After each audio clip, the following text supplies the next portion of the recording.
Peace, family. 19 Keys. We back with another 19 minutes. 19 and Dame Dash.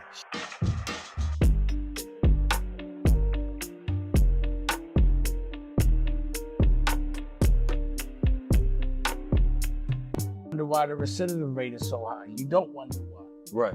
You know, it's all private sector. And keep the parents out of the household because they're so busy trying to survive. They gotta don't survive. have time to raise them. Well, then that comes into the disenfranchising of the families. Right. So, you know, you put drugs into a community. You have people killing each other, fathers killing fathers, leaving mothers to raise their children, meaning they got to go to work while somebody else watches their children. The people that are watching their children are going through shit, getting abused, so they're abusing their children.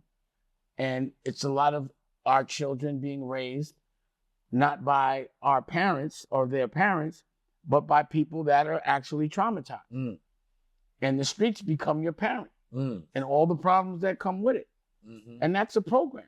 Yeah. And that was a way of fighting a war. This is how we're going to fight this war, of keeping strong people thinking they're weak. Make sure they don't have parents, keep them drugged up, uneducated, and make them fight each other. Right. And that's a war.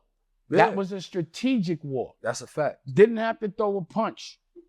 In this war, they programmed us to actually fight each other. That's how good the program. Well, yeah, we used to fight the system. Now it went from fuck the police to fuck them niggas. Let me just tell you, when I hear different interviews about these conspiracies against me and the people that are coming together to stop me from evolving financially, they're all black. And they're all working for somebody white. All of them. Every single one of them that conspires to keep me down is empowered by another culture. They actually get benefits from holding down the real ones. Yet you remain one of the most impactful voices that our generation actually wants. Well, that's karma. The more they push me into fighting, the more people see me fight. And I'm a good fighter. So I don't mind a fight because I'm prepared. Right. Mentally. As Minister Farrakhan said, every knock is a boost.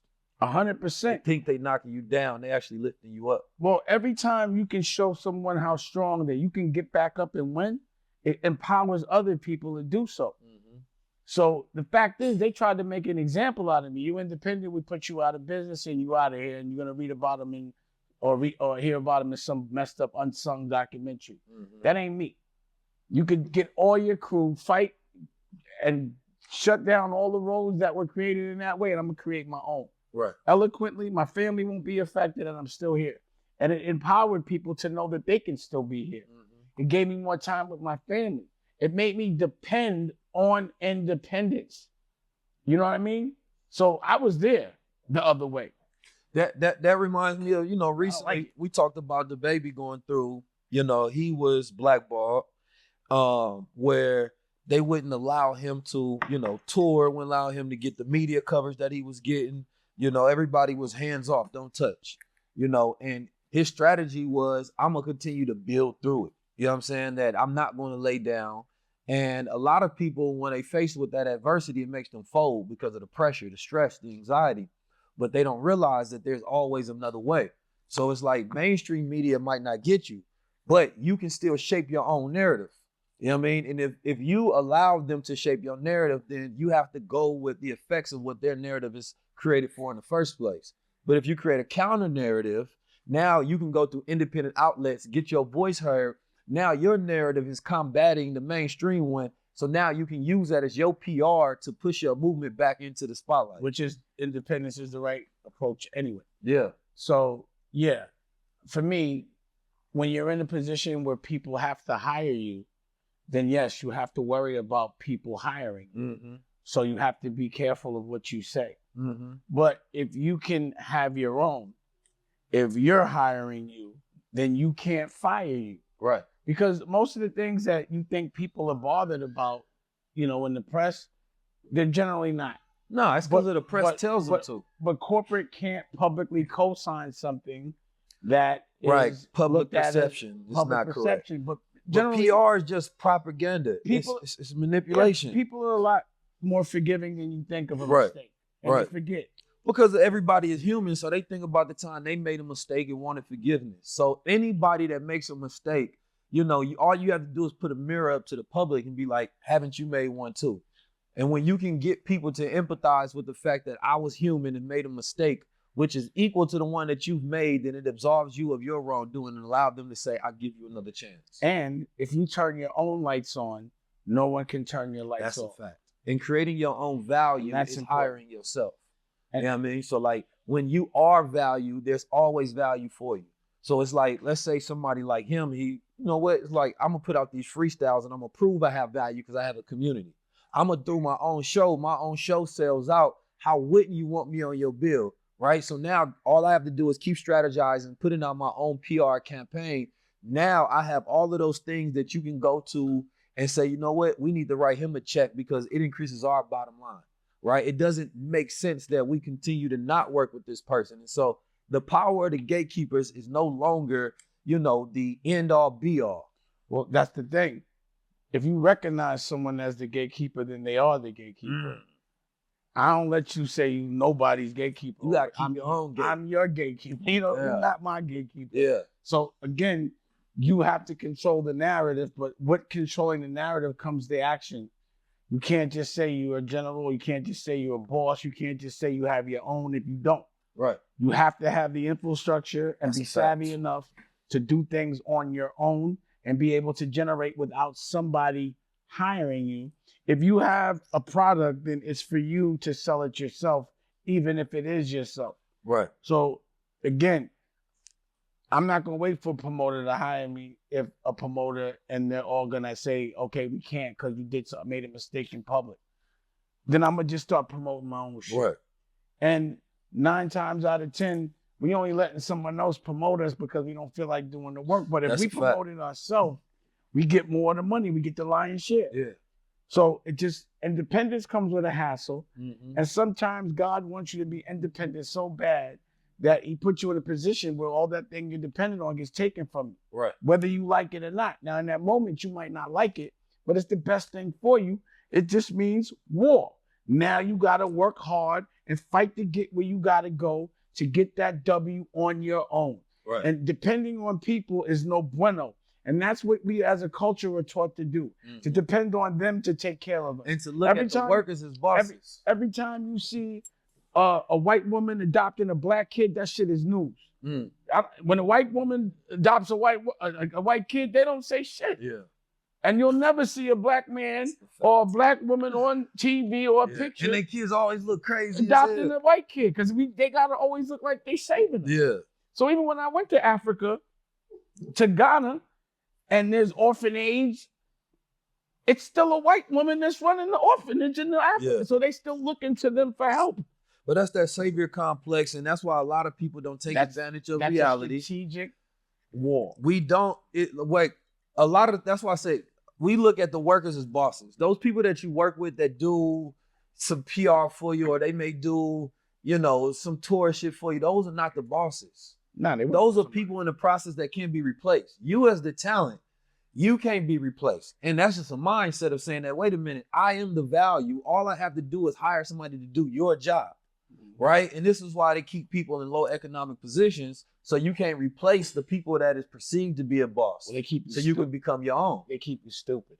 You know what I'm saying? They make it where, like, that's the thing, like an artist that's lack of access to information. Exactly. So an artist that has $10 million in the bank no longer needs a label. Mm-hmm. They can now hire every single person that the label can hire, but why don't they? Because they're programmed to think they still need the label. It's not about the money. It's about the emotional support and actually having to do the work. All you got to do to have a label is know how to do a show, know how to record, know how to mix, know how to shoot a video, know how to pay for marketing, radio support, and so on and so forth.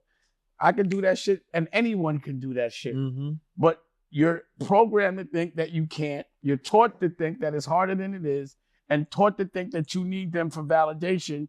But once you understand that when you won't fight for their agenda and you have to do it on your own, you find that it's a better life. It's way better. And just with that idea, we talk about strategy shit. If you're an artist, you can create your own media channel, like a hip hop channel, right? So let's say I'm an independent artist and I find some talent and I want to put money behind them so that they got their own hip hop show that becomes a mainstay in culture, right? So now anytime I got a single or something dropping, guess what? I'm going to one of the shows I own. I'm not on the front end of it. I'm on the back end of it supplying. Now, if you put out 5 to 10 to 20 shows, right, and a few of them become a hit, now you can do a media run on your own press, the media that you own. So a lot of times people got this money to be sitting. You can go buy the chains, the cars, the vacation, but when you employ your money, it works for you. Well, that's because people don't know how to spend their money. Right. And that's because no one will give them the turnkey based on experience. And they don't. And that's the problem. And that's why I wanted to chop some game up, because they don't need, like, well, that's education is the greatest shit today, because if you give somebody the game, right, they can create their own rules and they say, this is my stadium, this is how the players play, right? And take that same revenue model of existing systems and create your own. That's been my attitude from 52 for the last 40 years. Yeah. And this is what I've been saying for the last. But you've been I ain't gonna say you've been ahead of your time, because I feel like at all times you could have done it. Today is just the easiest time to do it. Well, I can say this. What you're saying may sound prolific to us and to our culture because we ain't heard it before. Right. But this is old news to the other culture. This is what they do. Right. Yeah, so that's a standard. It's a standard. Like, they would never come to the Black community and be like, I'm going to need y'all for my success. Right. That unless you're talking about a consumer. Exactly. But when it comes to one of them becoming a pop star, movie star, or whatever fundraising, they ain't going to, you know what, I need the Black community to see me a certain way. Mm-hmm. You know what I'm saying? I need them to respect me.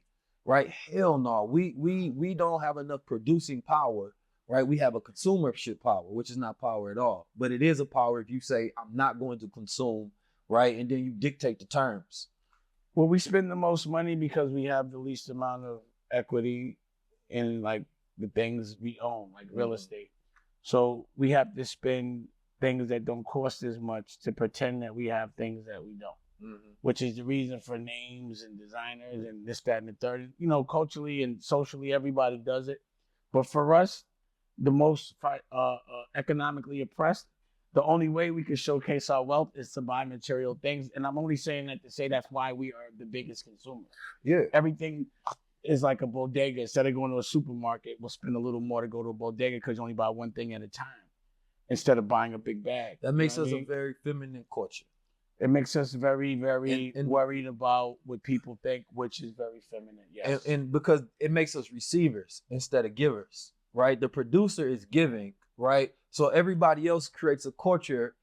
Their culture is around giving. That's masculine. Like, we're going to produce it and then give it to you. Even the protection, we'll protect your culture. You know what I'm saying? As long as you don't do this to us. We'll make you do it, give it to us, and we'll sell it back to you. That's what happens. Right. Like, you do the work, because to me, every single thing, when we uncover everything, like, I was on a meeting with my man in London that's doing something with Bentley and Rolls Royce, and I found out that I feel like it was the Jamaican culture that saved Rolls Royce, and it was like, damn, every single thing, I forgot. I can't even articulate it right, but I will. Yeah, it gave me a good story. Yeah, I'll give you a good story. I'll give you a good one. I know again, it was like, damn, that too? Yeah. It's almost like everything when you look under the hood comes from us. Yeah. Idea and physical production, but the credit is always going to them. Yeah. And because I'm a man that thinks forward and has ideas before most, I am a guy that people try to pretend or take the credit for the things that I do by making me look like a bad guy. Right. So I understand this game because it's happening all the time. Not mad at it because I don't take it personal, because this is what happens. The algorithm of history is the good guy, the guy with the truth. People always try to take that person's truth and take credit for it. Mm-hmm. It's part of the game. Cheaters cheat. That's a fact. So I'm never taking it personal. But see, sometimes that's the beauty of truth speakers today. We get to, number one, we got evidence of it. The younger generation is ready, bro. But I'm saying we got evidence and documentation, and you create the marketing around it to where you said, I'm the thought leader in that space. There's nobody else that you can put to say this was their idea. I have full documentation, and I'm going to do it so consistent that it's connected to me. So even if you try to take it as your own idea, the people will tell you, you must have got that from so-and-so. right? And so like that's part of the strategy of making sure That's why you that regardless of what they do, you have your own war that you're counteracting because you know how the system works. Like I don't think there's nobody from the top to bottom that's ever detailed the way the system works, but we don't do it in a way where we're strategizing. We do it in a way we complaining. Well, what we don't do is we don't stick together. And that's why it's important that guys like you and I that are both doing well when we're not in front of each other can come together and figure out how to do best. And we got to call each other when we be having good days and not just bad ones. Well, that, I mean, I called you, I'm having a good day. Let me call Dane. Right. Most people, they down. So the energy is desperation from the relationship. You know what I'm saying? I'd rather call you, man, the check just cleared. Who can I call while I'm in a good mood? Let's get some more money. Now I'm fostering relationship based on that productive energy, right? Versus what can I consume from you? What can I take from you? Right? What can I give to you? What can we build together? That's a different kind of energy. I call people on building energy. Well, that's because you're confident in what you bring to the table. So again, it's not like it just happened for you. You out there putting in the work. You know, again, when you say, yo, I just went on tour, I'm like, yo, I just went on tour too. We're both outside fighting for the right fight for the same kinds of things. Yeah, the gods is outside. Yeah, you gotta, you gotta take a good word that people aren't gonna distribute you because they're scared, and you have to hand to hand deliver it yourself. So you and I both know what it is to be a truth teller, to say things that make other people uncomfortable, especially those that are repressing us. Then they're gonna try to shut the doors. And you can't shut the doors. We coming outside. Right. Like and we're gonna hit you any way we can. I was just on Telemundo. So like that's the war. The way you fighting your war is you out there. Yeah. You're hitting them on every single platform that you can, every single day, all day. Those are punches. Every time we do a segment, that's a left hook, and that's a jab and a right, and then it turns into pulling out the hammer. Because everything we're saying, according to our war, is knocking all of them down with mental, verbal, or mental, intellectual bullets. These are knowledge bullets we're hitting you with. We're hitting you with a different kind of war, a different kind of artillery. And again, we're telling you this, expect this, and also expect to pivot, plan for it. And also, now that you know, there's no excuses. For me, life is about the doors you can open.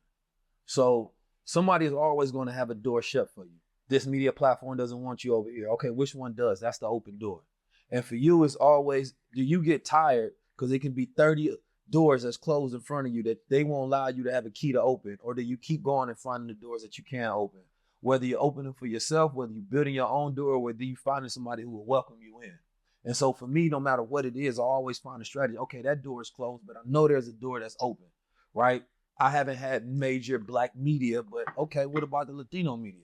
You know what I'm saying? How come I haven't tapped in over there in that resource? So for me, I always find, yeah. Call me Yahweh. That's keys, man. You know, big keys. Okay. Grande Yahweh. That's what they say. Grande Yahweh. Pause. But that's the energy, man. Hefe Keys in the building. I don't allow nobody to make it seem like their door is the only one. You know what I'm saying? And even in my own here, like something that I have didn't work, all right, what is the key to the next door that I can open? Because there's always a way. And strategy is always finding a way, right? It's never accepting the impossible, accepting this as the only way. I'm going to creatively think about another way things can get done. I'm going to take a step back. I'm going to calmly analyze, right? And I'm going to say, okay, what is the best way to go about doing it? And when you maintain a stoic mindset where you go through the worst things with a calm mind, then that's when you have the ability to be consistent in the way that you think through things so nothing throws you off. And that's 19 minutes with Dane Dash 19 Keys.